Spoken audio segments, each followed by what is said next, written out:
그다음 굉장히 중요한 또 많은 분들이 관심 갖고 있는 미중 간의 패권 전쟁의 결에서 대주제가 바로 미국 국채 매도예요. 그러면 중국이 계속 미국 국채 보유량을 줄여나가고 있는 건 팩트고 네. 또 금 비중을 늘려나가는 건 또 역시 팩트예요.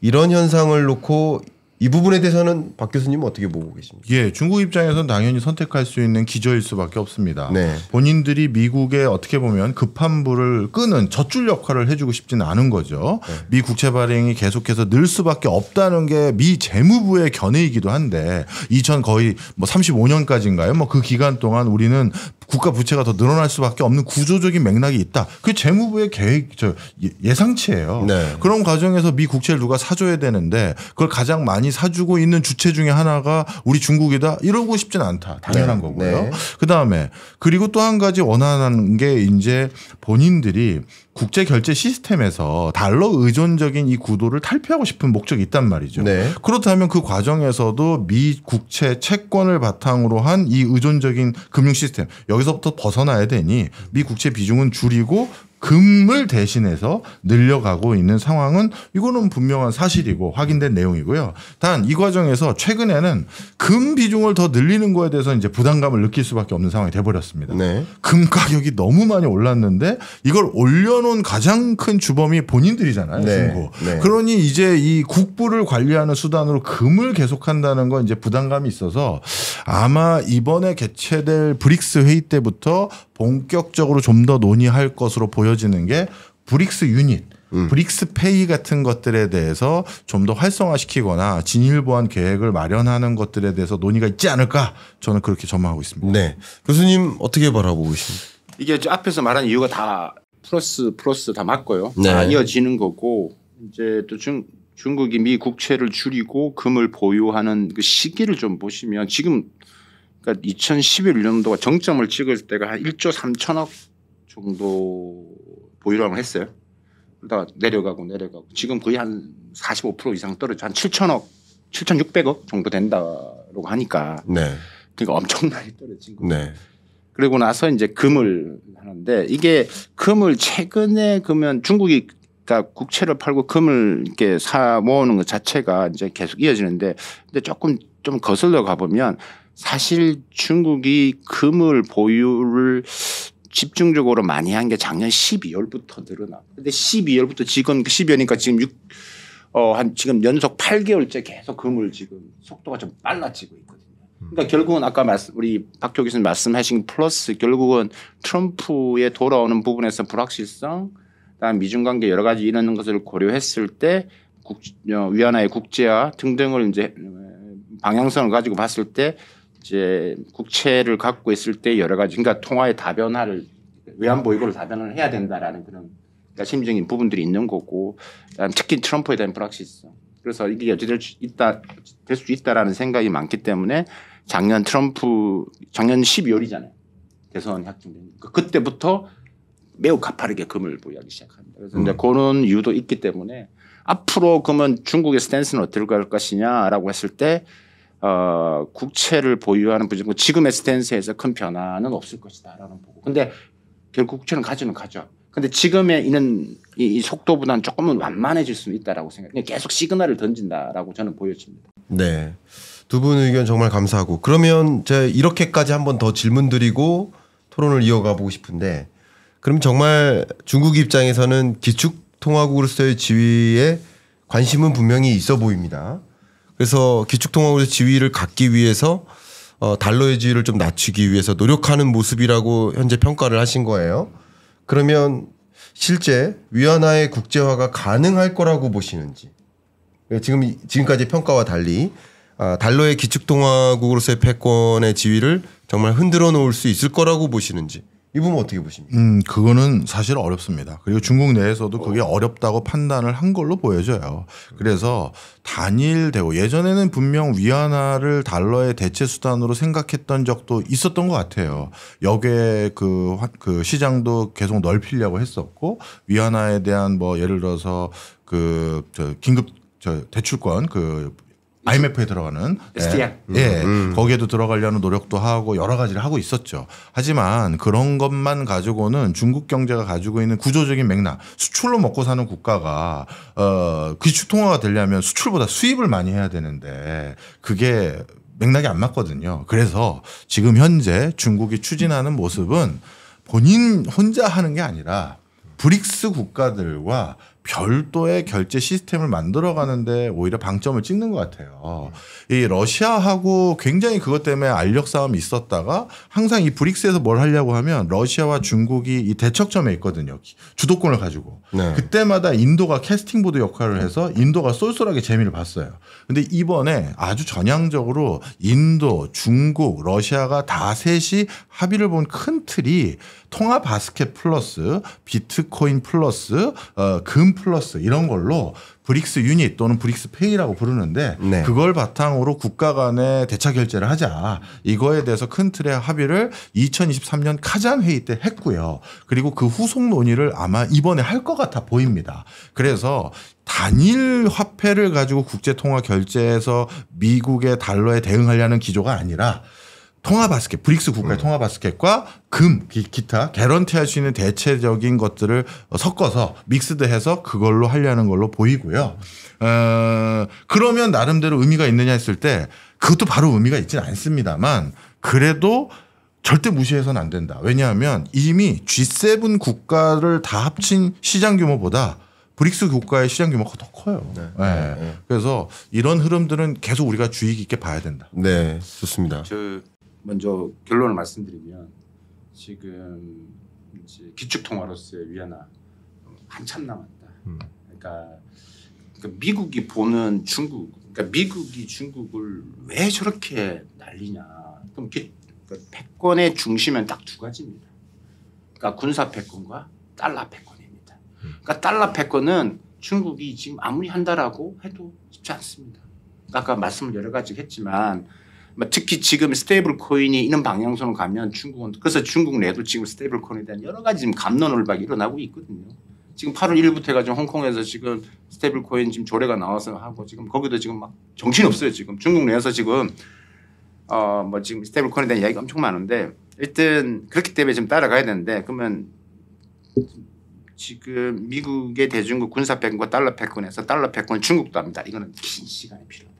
그래서 중국은 아까 내부를 좀 들여다보면 있는 것입니다. 일단은 우리가 얘기할 때 무역 투자가 있을 것이고 투자 이게 순서가 이렇게 무역을 일단 많이 해서 그 위안화를 많이 써야 돼요. 그러니까 중국이 무역 결제 비중을 높여오려고 했는데 네. 그래서 지금 아까 지금 브릭스도 말씀을 좀 하는 거고 그다음 무역 부분에서 결제적인 부분들 그다음에 이제 그다음에 투자로서의 투자 통화로서의 역할 그다음에 우리가 보유 통화로서의 역할인데 이게 이제 시간이 걸리는데 이게 이제 무역 결제 부분인데 브릭스 페이 아까 말씀했는데 브릭스 국가들이 조심스럽죠. 트럼프가 그랬잖아요.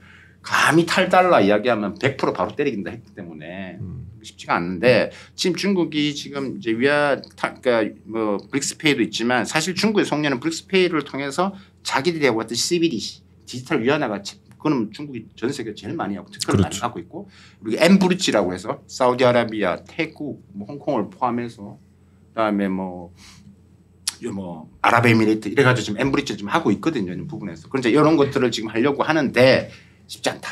그래서 지금 아까 말씀 일단은 중국은 이런 무역 결제 비중을 점점 비중을 일단 높이는데 그 목적이 있다. 그런데 이게 갑자기 스테이블 코인이 등장하면서 분위기가 더 지금 힘들어지고 있는 상황이죠.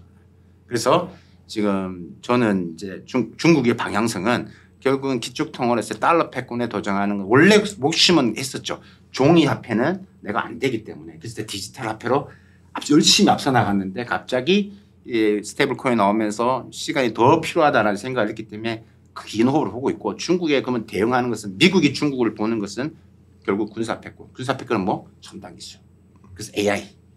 중국에 있는 AI 반도체. 그러니까 이게 지금 만만치 않다라는 것들이. 그러니까 요 방향성을 보고 있기 때문에 그 포커싱에 두고 있는 거 중국은 그래서 지금 기술 자립화 산업을 고도화해서 AI든 양자든 뭐 항공이든 뭐 모든 걸 지금 스스로 다 A부터 Z가 다 하겠다. 그러니까 이걸 완결형 공급망 구조, 클로즈드 서플라이 체인이라는 모든 걸 자기가 문 닫고 다 하겠다라는 것들이. 그러니까 요게 이제 중국은 확실히 확실한 방향성을 잡은 거죠. 네. 그래서 지금 중국 경제를 보실 때 가시면 매우 혼재되어 있습니다. 소비가 안 돼서 경제가 힘들어요. 근데 이쪽은 날라다녀요. AI 날라다녀요. 돈이 날라다녀요. 이걸 이야기하면 이건 사람들이 이해를 못 하시는데 제가 이제 방송 끝나고 며칠 있다 이제 항저우 가서 이제 또 여러 가지 AI 기업들을 만나고 실제 팁을 하는데 이쪽 분야는 뭐 돈이 날라다니고요. 어마어마합니다. 근데 소비는 됐어요. 그러니까 이런 경제 메커니즘을 이해를 잘 못하시면 어떤 기사 보면 중국이 망해가고 있다. 이렇게 막 유튜브에 떠다니는데 어떤 유튜브 보면 AI가 막 뭐 미국을 앞섰다. 뭐 딥시크가 어떻게 나왔느냐. 인재 전쟁 요즘 이슈가 되는 게 막 그런 거죠. 네. 그러니까 중국의 방향성은 딱 그걸 중국도 알고 있거든요. 그렇기 때문에 그래서 다시 돌아온다라면 이 달러 혹은 패권에 대한 것은 매우 긴 시간이 걸리고 쉽지 않다. 그걸 미국이 모르지 않는다. 네. 그렇기 때문에 그것을 끝까지 막을 것이고 스테이블 코인에서 중국인 학자들 이야기 들어보면 이게 중국 정부도 가야 된다는 반응에 대해서는 다 동의를 합니다. 좋습니다. 그런데 중국의 또 정책의 스타일이 있기 때문에 홍콩 갔다가 우리가 테스트 배드를 하는 거죠. 말씀 감사합니다. 저도 이제 조금 의견을 보탠다면, 그러니까 중국의 실제 외환 결제 시장에서 차지하는 그 비중이 뭐 2000년까지만 해도 제로였거든요. 근데 2020년대 들어서 4.4%까지 올라왔어요. 올라가고 근데 있어요. 그렇다고 해서 미국 달러 비중이 줄어들진 않았어요. 미국 달러 비중은 약 45%에서 계속 머물고 있어요. 그러니까 지금 대체하는 거에 뭐냐면은 달러를 대체하는 게 아니라 나머지 통화를 대체하고 있는 모습이고 그래서 저는 어떻게 그림 그리고 있냐면 중국이 미국 국채를 적극적으로 매도하고 그러니까 그러면 미국 입장에서는 국채 매입처가 필요하니까 당연히 스테이블 코인을 합법화하고 그 스테이블 코인을 통해서 국채 매입처를 추가적으로 확보하고 그다음에 이 크립토 위기 때 같이 했던 게 이 지니어스 액트뿐만 아니라 CBDC를 금지하는 안티 CBDC 법을 발의했어요. 이것은 미국의 주요 경제 주체 특히 이제 기업들이 중국하고 거래할 때 CBDC로 결제하지 말라는 그런 법적 조치까지 미리 마련하는 모습이다라고 맞습니다. 평가하고 중국이 CBDC를 통해서 자꾸 주요 기업들이 결제할 때 너 한국 기업들한테도 지금 압박을 최근에 많이 했거든요. 외화 결제할 때 위안화로 하라고. 이렇게 하는 모습 속에서 스테이블 코인과 CBDC 금지법 이걸 같이 활용해서 미국은 달러 패권의 지위를 놓치지 않기 위해 또 움직이는 모습이다. 이렇게 저는 정리를 합니다. 그런데 결과적으로 저는 어떤 의견이냐면 중국은 중국 우방국끼리 또 미국은 결국 미국 우방국끼리 세계가 마치 둘로 쪼개져서 양쪽 각각의 기축통화화되는 국면이 아닐까. 달러를 대체하진 않지만 반쪽을 쪼개서 반쪽은 위안화가 점령하려는 시도까지 가는 건 아닐까. 뭐 단기적으로는 그게 또 어렵겠지만 중장기적으로는 그런 그림을 중국이 그리고 있는 게 아닐까 이렇게 생각을 하고 있습니다. 자, 이 열띤 토론 속에 제가 이 홍보 멘트를 뺄 수가 없어요. 네. 박 교수님 입장에서는 둘 다 박 교수입니다. 둘 다 박 교수님이에요. 박승찬 교수님이 네. 조금 위처럼 보이시니까 네. 연배는 비슷해 보이지만 알퇴시의 공습. 알테시 토개공습. 알퇴시 토개공습. 예, 여러분 주목해 주시고요. 또 박정우 교수님은 아주 경제적인 하루. 이 책의 저자시죠. 네. 혹시 아주 경제랑 관계 있으신? 전혀 관계 없습니다. 근데 왜 아주 경제? 그렇게 읽을 수 있군요. 그러니까 제가 위트 쳤어요. 멋지네요. 아주 경제적인 하루에 아주 경제적인 하루의 저자답게 42km를 차 안 타고 걸어오셨어요. 정말요. 어젯밤. 어제 하루 한 3kg 빠지셨겠어요. 아니요. 빠진지는 모르겠는데요. 정말 제 인생에서 이렇게 다리가 고통스러워본 적은 처음이었어요. 네. 야, 정말. 그 요즘 러닝을 계속 하시는 예, 거예요? 러닝 계속합니다. 저도 항상 웬만한 일주일에 한 3번은 꼭 러닝 하려고 해요. 감사합니다. 가능한 차를 안 타려고 하죠. 네. 자, 그리고 꼭 홍보해야 될 게 교수님. 네.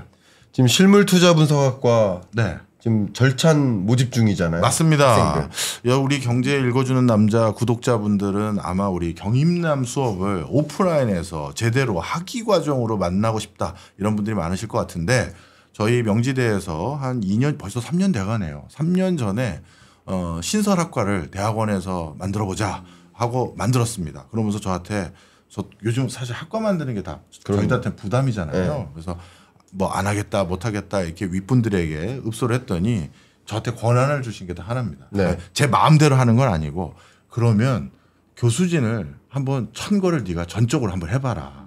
우리가 그걸 보고 판단을 할게. 그리고 우리는 그게 아닐 때만 우리 의견을 내겠다 했는데 그때 제가 제일 먼저 들이밀었던 분이 한양대 김광석 교수님을 우리 학교에서도 모시고 싶다 말씀을 드렸더니 이야 처장님이 예.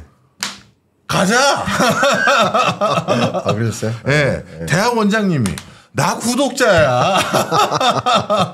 같은 구독자시라고. 네. 그래서 예. 우리 김광석 교수님의 오프라인 수업도 들으면서 경제 관련한 학과에 투자 관련한 학과에 학위 과정을 하고 싶은 분들은 전격 지원해 주십시오. 8월 5일부터 모집을 시작합니다. 네, 알겠습니다. 그 모집 링크 네, 고정 보내드릴게요. 댓글에 고정 보내드릴게요. 댓글에 네. 확인해 봐주시고. 저도 이야기해도 돼요? 네. 네, 예, 해주십시오. 제가 중국 경영연구소 저희 조직위에서 지금 한 10년 넘게 지금 세미나를 매달 하고 있거든요. 이거 네. 차이나 세미나를 하고 있는데 네. 지금 벌써 127개월 됐으니까. 이야. 그래서 저희가 가장 핫한 이슈를 가지고 전문가분하고 지금 이제 이걸 분석하고 우리 기업들 어떻게 해야 될 것이냐 했는데 그게 이제 매달마다 하니까 가장 핫한 이슈. 예를 들면 지난달 같은 경우는 차이나 자본이 우리나라에 지금 어떻게 들어오고 있는지 얘들 목적은 뭔지 뭘 하자는 건지 그래서 그걸 부동산, 제조, 금융 우리 자본시장에 들어와 있는 다 차이나 자본들이고 뭐 예를 들면 그런 걸 가지고 진하게 저희가 세미나를 합니다. 그런 것도 있으니까 중국 경영연구소하는 차이나 세미나도 한번 관심을 좀 가져주시면 좋을 것 같습니다. 네, 해당 링크도 같이 네. 올려드리도록 하겠습니다. 아, 너무 감사하고요. 이제 마지막 주제로 좀 가도록 하겠습니다. 마침 차이나머니 말씀하셨는데 네. 저도 차이나머니에 요즘 관심을 갖고 있습니다. 중국인들이 지금 한국 부동산을 사들이고 한국 주식 비중을 좀 늘려나가고 있어요. 네. 자, 이런 현상들 혹시 큰 틀에서 어떻게 보고 계신지 여쭤보고 싶습니다. 일단 표현 한마디로 정리하자면 네. 만감이 교차한다. 아, 예. 이유가 뭐냐면요. 네. 제가 그 가장 오랫동안 심취해서 연구했던 분야가 지역산업 육성입니다. 특정 도시를 기반으로 특정 국가의 주력 산업을 만들어내는 그 일을 전 직장인 KDI에서도 한 7, 8년 이상 했었고 네. 대통령 관련 직속 기관에서도 그걸 했었는데요. 그러다 보니까 알게 된 게 하나 있습니다. 네. 서울이나 수도권의 그 마인드가 아닌 지방의 마인드로 이런 걸 보게 되는 거예요. 정리를 해드리겠습니다.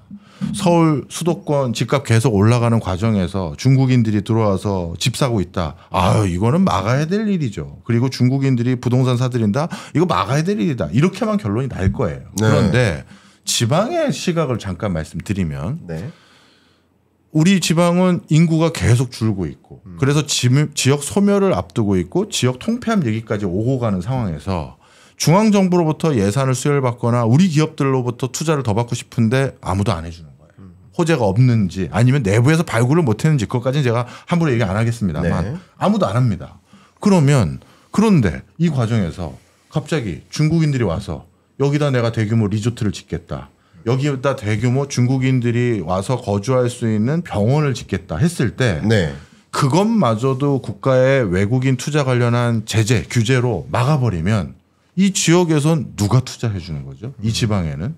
그렇지 않습니까? 네. 그래서 이게 참 제가 만감이 교차한다는 게 교수님 저기 서울과 수도권에서는 집값 올라가는 원흉을 중국이라고 얘기하면서 차단하고는 있는데 우리 지자체 입장에서 우리 군 입장에서는 저 자금마저 우리 군에 안 들어오면 우리는 그러네. 어디서 투자를 해준다는 겁니까?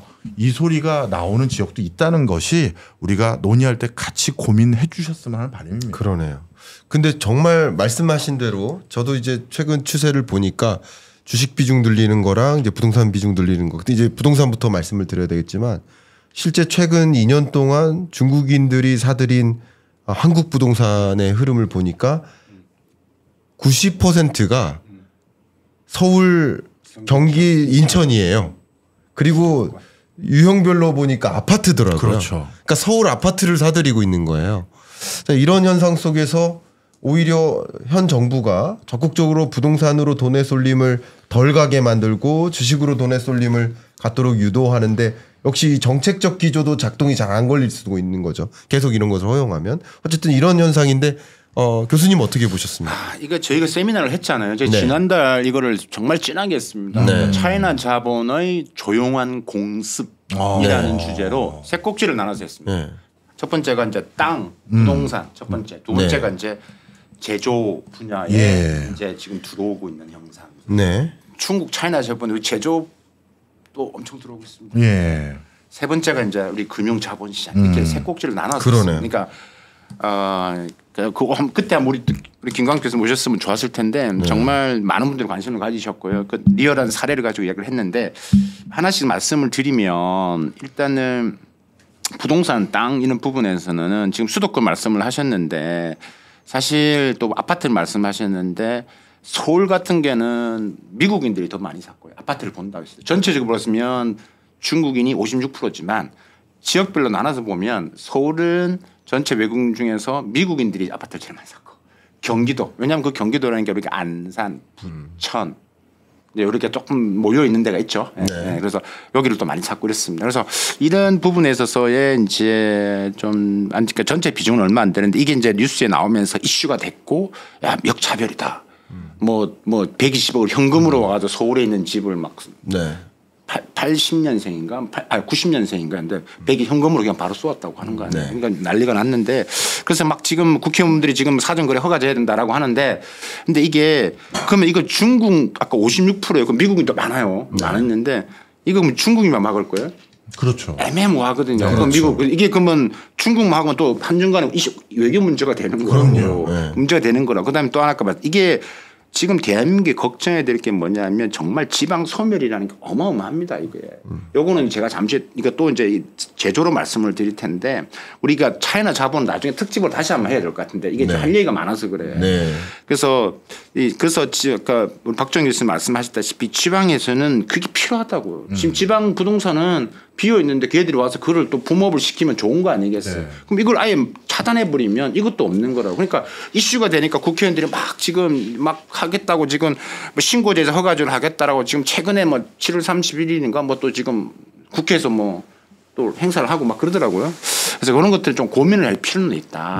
그다음에 또 어떻게 보면 강남 이런 데 만나보면 뭐 말씀 안 하시지만 그분 없으면 떨어지는 거 집값도 그분들이 사줬기 때문에 올라가 받쳐주고 있다 이런 말씀 하거든요. 네네. 어쨌든 근데 큰 비중은 많지 않습니다. 근데 제가 관심 있는 것은요. 차이나 자본의 조용한 공습은 제조입니다. 제조입니다. 네. 그러니까 제가 앞에서 이 지금 미중 기술 패권의 나비 효과를 보셔야 된다고 했잖아요. 이게서 중국 기업들이 지금 탈중국하는 기업들이 어마어마하거든요. 그러니까 자기도 생존을 위해서. 그런데 제가 볼 땐 대한민국을 거점화하고 있습니다. 지금 제가 지금 기업들 인터뷰하러 다니고 지금 현장 조사를 다니는데 상황이 매우 심각합니다. 제가 이제 창원이 엄청 크잖아요. 창원에 이제 우리 기업들이 많잖아요. 제가 창원에 가면 특강을 하러 갔는데 제가 이제 고는 앞으로의 이제 미중 기술 패권 정쟁에서 이 나비 효과, 풍선화권에 인해서 차이나 자본들이 분명히 올 겁니다. 그게 땅 부당이 아니라 여러분들 기업들을 할 겁니다라고 말씀을 드렸는데 끝나고 나서 이제 저한테 그분이 명함을 주시면서 지금 자기한테 왔대요. 근데 그 직접 나서지 않고 중간에 있는 에이전시가 팔 생각이 없느냐. 아니면 지분을 사겠다. 이런 식의 부분인 겁니다. 그러니까 지금 그 제조업은 결국 자동차 매우 중요한 부품 기업입니다. 그러니까 이런 뿐만이 아니라 제가 사례를 지금 엄청 많은데 이게 다양한 형태로 나옵니다. 그래서 제조에 중국 기업이 생존하기 위해서 어떤 기업들은 M&A 하면 눈치를 보기 때문에 뒤에 숨어서 있는 기업도 있을 것이고 지분을 갖고 있는 기업도 있을 것이고 어떤 것은 껍데기만 사는 것들. 뒤에 건 제가 다 할게요. 메이드 인 코리아만 빌려주세요. 수출하게끔. 네. 무슨 말이 되겠죠? 그러면 이런 제조도 있고요. 그럼 첨단으로 한번 가볼 거예요. AI 같은 분야도 여러분 중국 AI 산업 오늘 시간에서 이야기는 못했지만 중국의 AI가 어마어마한 경쟁이 치열합니다. 그러니까 1등, 2등 아니고 생존이 힘들어요. 근데 그 3, 4등도 엄청 대단한 애들이거든요. 다 뭐 시리즈 A, B 받은 애들인데 경쟁이 치열하니까 생존을 위해서 나와야 돼. 글로벌로 가야 돼. 근데 얘들 가장 큰 단점은 뭐? 메이드 인 차이나. 그럼 뭐가 필요해? 껍데기가 필요해. 그럼 한국에 와서 전부 다 어떻게 해야 되냐면 한국 기업들 중에서 자기들이 기술도 되고 자본도 됐게 같이 조인트 벤처를 하자. 뭐 네가 주인공 해. 내가 조연할게. 그렇게 해서 글로벌로 가자. 그럼 이건 AI 쪽 분야예요. 뭐 그뿐만 아니라 제가 아까 알테시토가 아까 말씀드렸던 알리테무시는 이제 2차 공습은 더 심각할 겁니다.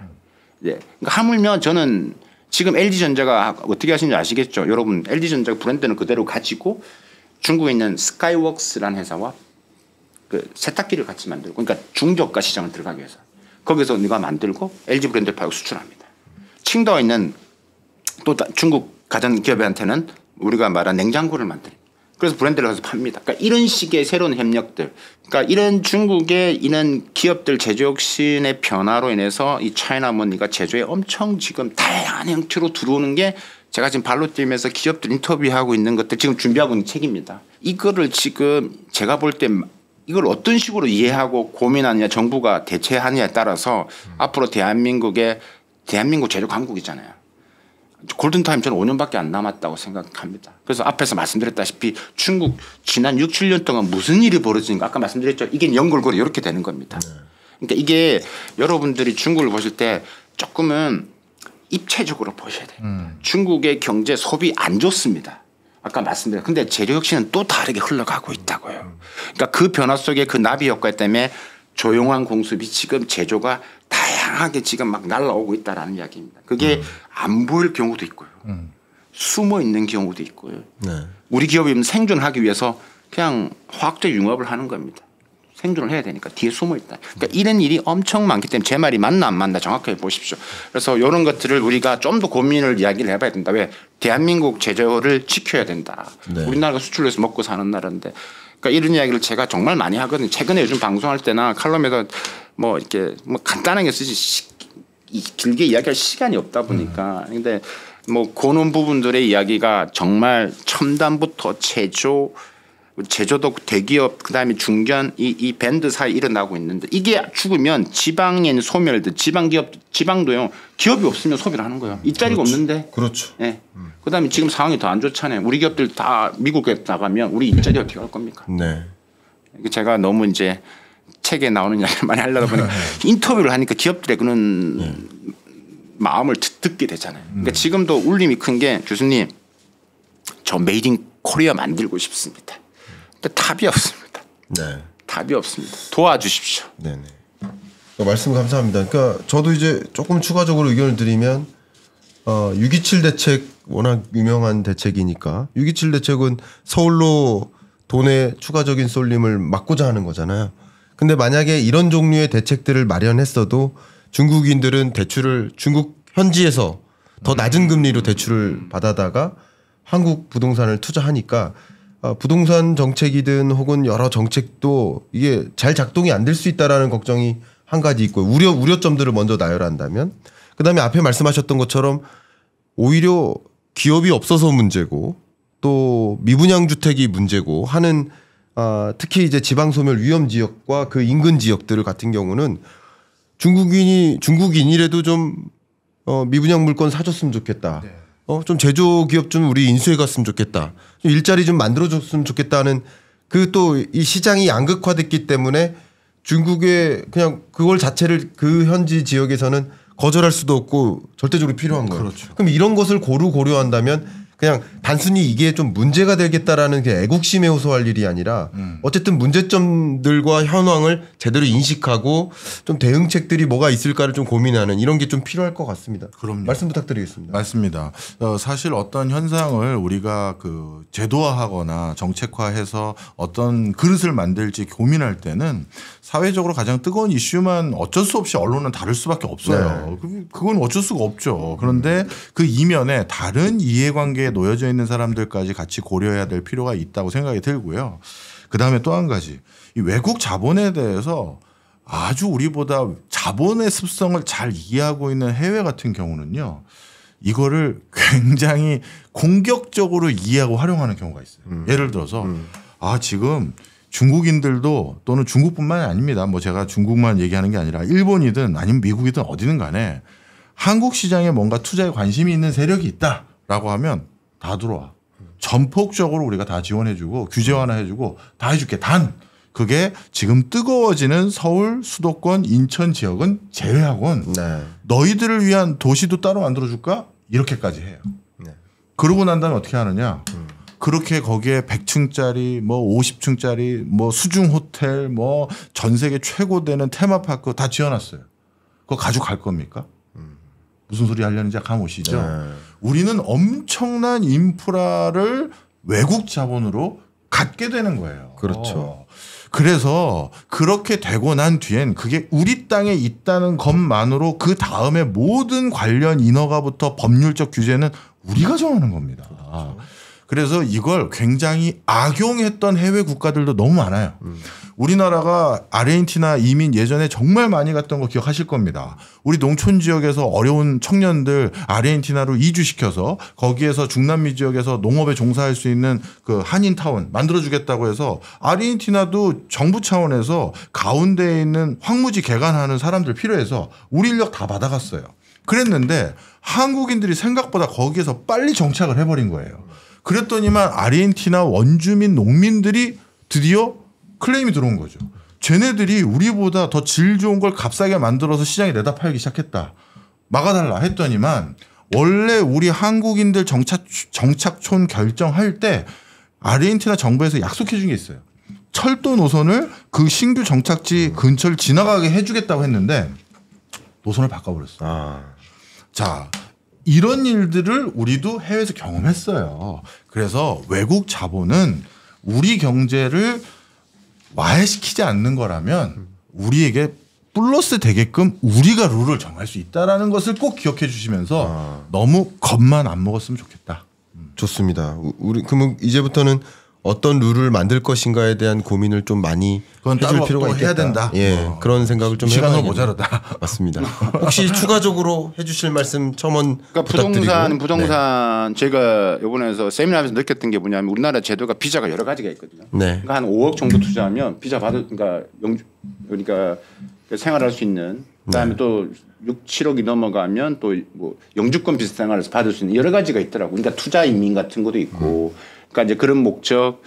그다음에 이게 정말 아까 말씀드린 기업이 투자하고 새로운 하나 인프라가 만들어지고 그다음에 새로운 어차피 우리가 저출산 고령화 시대 부분에서 우리가 좀 개방적이고 포용력할 필요는 있다라고 생각을 하는데 이게 이제 너무 이제 세강을 끼고 보면 전체를 아예 막을 수 있는 이런 문제가 있기 때문에 그러니까 그런 것들을 좀 나누어서 보는 게 필요하다라는 생각이 들어요. 그래서 정책을 위반하시는 부분들이 한 가지 이슈만을 가지고 이게 단순히 뭐 56% 전체 작년 기준에서 외국인이 10만 호가 넘었고 그중에 56%가 중국이고 네. 그래서 역차별이다. 우리는 대출 못 받는데 중국은 대출 받아 산다. 이런 식으로만 하면 이게 분명히 여기에는 또 문제가 또 생길 수밖에 없는. 그러니까 우리나라 지금 구조가 지금 여러 가지 지금 사회 이슈가 많잖아요. 네. 지금 아까 말씀드린 저출산 고령화 있고 지방은 심각하고 그럼 이것을 이런 기회를 좀 우리가 좀 설계만 잘하면 이런 기업들을 좀 그러니까 지방을 활용할 수 있는 제도적인 것을 또 만들 수 있거든. 새로운 하나의 타운을 만들 수도 있는 그렇죠. 거고. 이런 게 우리 국회의원들이 해야 되는 거고 설계해야 되는 거 아니냐. 네. 그러니까 이슈가 된다고 제가 맡겠습니다고 무조건 우리 허가제 심사제 뭐 허가제에서 이제는 무조건 심사하게 이런 식으로 가면 그러면 이제 미국 지금 중국을 넘어서 미국인도 많다는 이야기죠. 네. 그러니까 중국 56%가 중국인인데 미국인도 많아요. 중국과 미국이 왔다 갔다 한다고요. 네. 이제 그런 부분에서 우리가 자꾸 중국인만 매몰돼 있어가지고 그런 거다라고 이제 말씀을 드리고 그냥 이제 차이나 자본 부분들은 뭐 제가 앞에서 잠시 말씀드렸지만 지금 다양한 산업군으로 펼쳐지고 있는 이 나비 효과를 조금 더 관심을 가지고 우리가 기회가 되면 또 한번 이야기를 했으면 좋겠습니다. 네. 깊이 있게 차이나머니의 공습까지 이야기를 좀 나눠봤습니다. 끝으로 한 번 더 이렇게 말씀드리겠습니다. 명지대학교 실물투자분석학과 대학원 입학에 관심 있으신 분들은 고정 댓글 링크에 좀 참조해 주시고 두 분의 책도 관심 가져주시길 바라겠습니다. 오늘 심도 깊은 중국 또 중국을 둘러싼 지정학적 이슈 많이 이야기 나누면서 저도 많이 배울 수 있었습니다. 이상 토론 마무리하겠습니다. 감사합니다. 고맙습니다.